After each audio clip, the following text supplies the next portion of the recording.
நம்ம எங்கே யாரை மீட் பண்ண வந்திருக்கோன்னா சமூக ஆர்வலர் மற்றும் பகுத்தறிவு சிந்தனையாளர். இவர் தான் நம்ம ஐயா சரவணன் அவர்கள். அவர்கிட்ட வந்து ஒரு சின்ன இந்த பூவை பற்றி கேட்க வந்திருக்கோம். இந்த பூவை பாருங்கள், முருங்கைப்பூ. ஐயா, இந்த முருங்கைப்பூவை பற்றி நீங்கள் என்ன சொல்கிறீங்க? இதுவா? சொல்லுங்கள் ஐயா. இந்த முருங்கைப்பூ வந்து முருங்கை மரத்தை பொறுத்த வரைக்கும் மொத்தமாக மூலிகை தான். அதில் இந்த முருங்கைப்பூ என்ன பங்கு வகிக்குது சொல்லுங்கள். உதாரணத்துக்கு இந்த முருங்கைப்பூவை ஒரு பாலில் போட்டு நல்லா கொதிக்க வச்சு வடிகட்டி அதில் ஒரு சொட்டு தேன் கலந்து நம்ம தினந்தோறும் குடிச்சுன்னு வந்தோம்னா நம்மளுடைய நரம்பு வந்து நல்ல பலமாக இருக்கும்.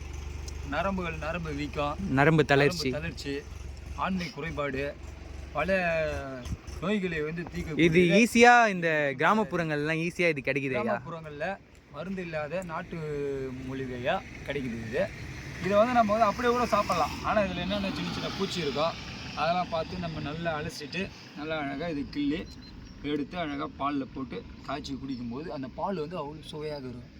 அது அந்த சுவை தாங்க முடியும். இதில் இருக்கிற இந்த கீரை பார்த்திங்கன்னா, இந்த கீரை பச்சையாடவே ஒன்றும் இல்லை. இந்த கீரை தான் கீரை இந்த ஒரு இனிக்கி அப்படியே பச்சாடு உருவணும்.